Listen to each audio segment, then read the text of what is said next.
What up, guys? Listen, we gotta jump on this because it's Boston Bear Bound with Brie Marie D, and I have to fucking talk about the fact that the Celtics have now beat the Brooklyn Nets ass twice in 2 weeks. Let's fucking talk about it.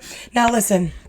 Last time I left you, they were about to go to Brooklyn, right? But the Brooklyn Nets were basically a G League team. Everybody was out. They didn't have Durant. They didn't have Kyrie Irving. They didn't have Dragic, who they just signed. They didn't have Simmons. They didn't have Harris. They had literally nobody. So it was expected that the Celtics would beat their ass in Brooklyn, and they did. They won that game 129-106. Tatum had 30 points. Celtics had 7 players in double figures. Rob Williams had a double-double, 12 and 11.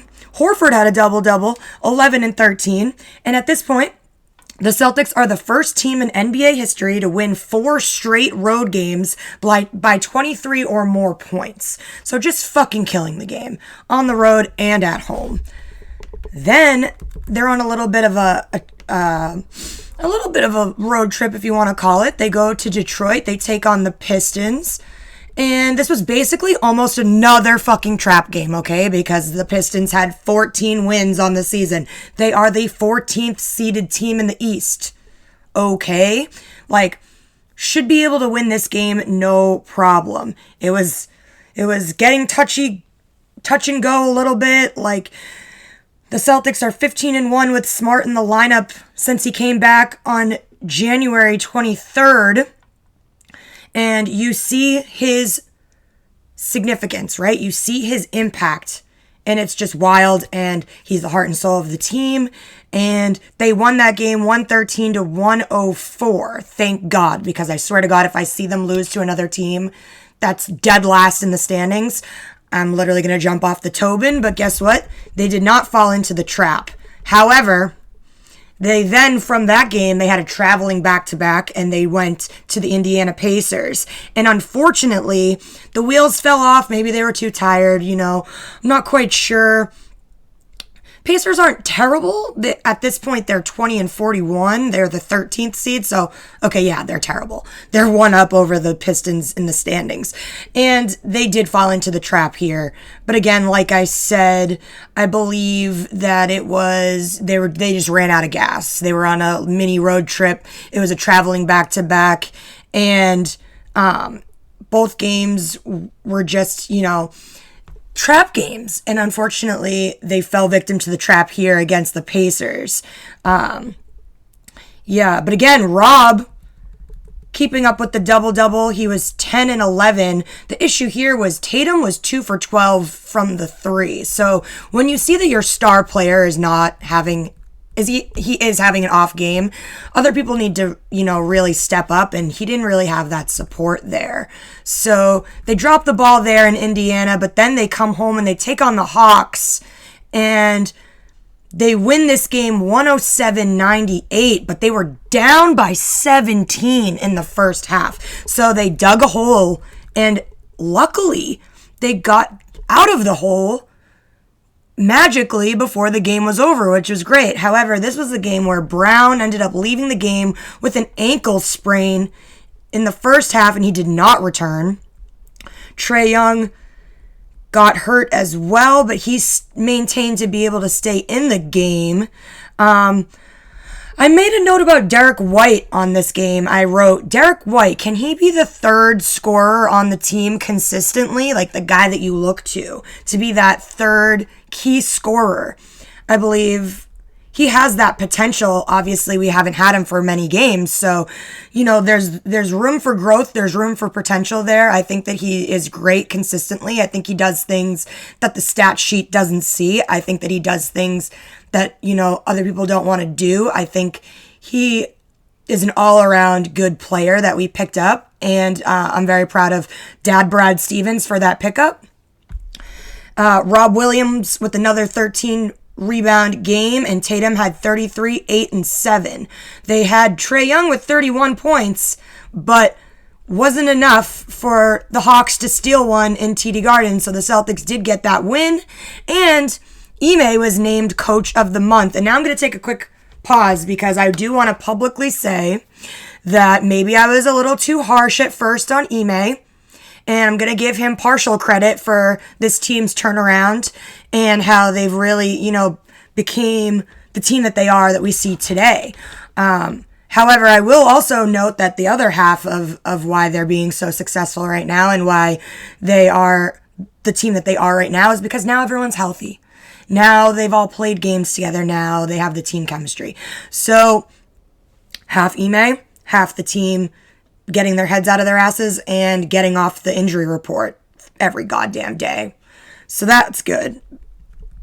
Then they took on the Grizzlies at home, and everyone was afraid of Ja Morant coming to town because he's been having monster games, monster dunks, just killing the game for the Grizzlies, and they were able to maintain and contain Ja Morant, and they ended up winning this game 120-107. Brown was out during this game, so it was huge that they were able to get a win without Brown, and then Nesmith actually goes down in the first quarter and did not return as well, so they were shorthanded. And Tatum had 37. Horford had a huge fucking game. He had 21 and 15, double-double. Rob Williams again, 10 and 12, double-double. Marcus Smart, new point guard alert. He had 18 and 12 assists, double-double. We love to see stats like that. Beautiful, beautiful. Everybody having a role, everybody doing their job, and that's how you win a game. However, Ja Morant did have 38 points, okay? It's not like he played like shit. It's just that everybody filled in for the team's absence of Brown and Nesmith. And that's what we love to see. We love the team effort. We love the team chemistry. So that was huge. Loved that. And also, like we spoke about before, there were some deadlines. We needed to sign some people. The Celtics ended up signing guard Nick. I'm probably going to butcher his last name. Straskas, to a 2-year deal from the G League. So he is most notable if you don't really follow the G League, which nobody really does, unless you're watching Isaiah Thomas, who did get out of the G League, thank God. But he is most notable because he made headlines for scoring 100 points in 2 games. So this boy can shoot. And I would love to see him add some points to the board if we ever throw him into a game, if we ever need it, if we're ever in a bind and we need somebody off the bench who we believe is reliable in the shooting department.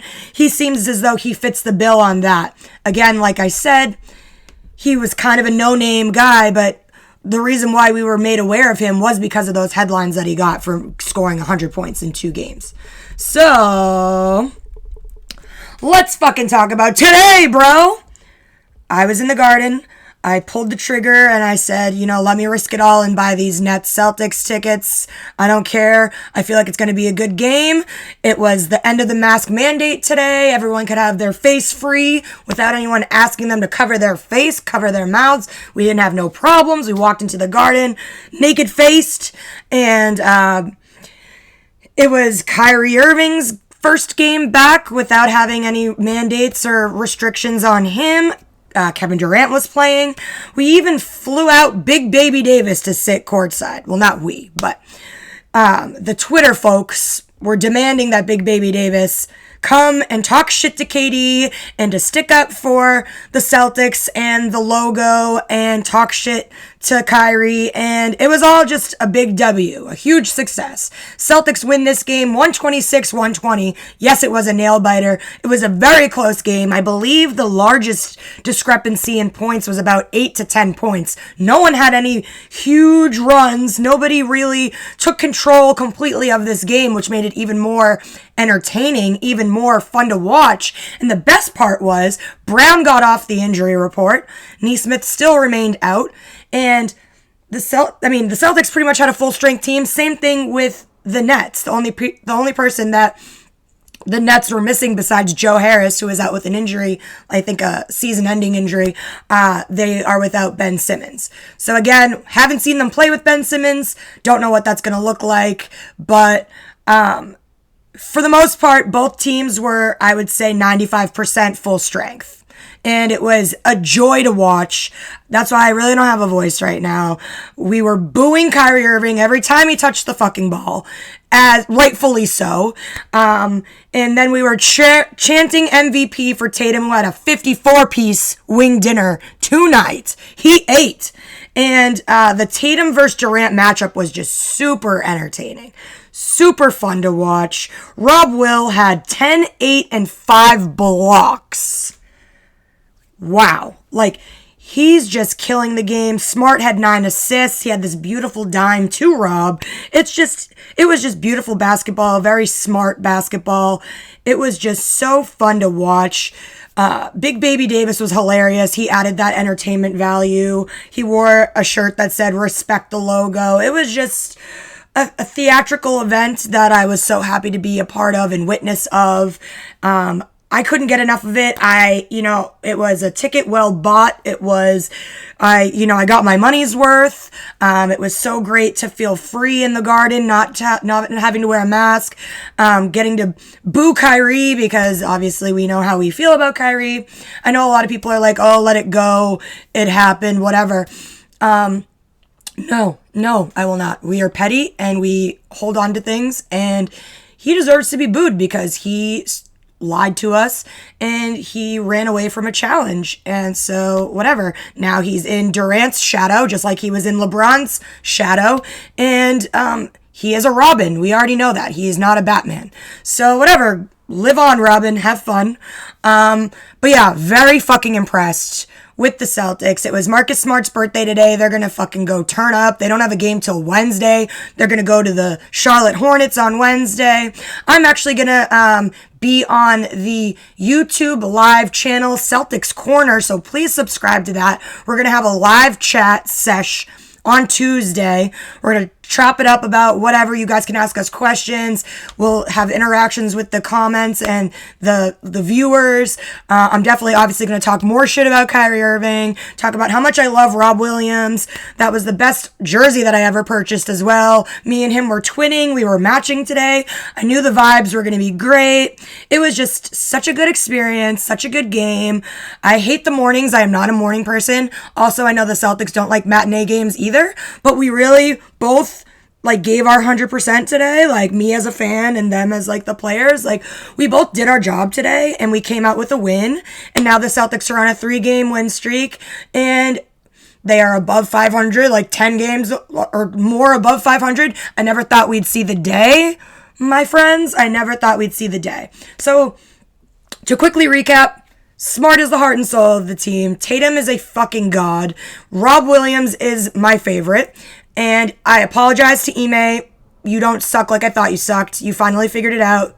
Thank you for not embarrassing me and making my team stay the 12th seed all year long. Thank God we are not. We are the 5th seed, and we can still have room to climb. I believe we're only 2 games back from the 1 seed, which is so crazy to think. Because a month ago, 2 months ago, 3 months ago, we thought this season was over. I always have had faith in them. I will always love them, even if they were the Detroit Pistons and had 14 wins this whole season. I would still love them because this is my team. I bleed green. I love them to death.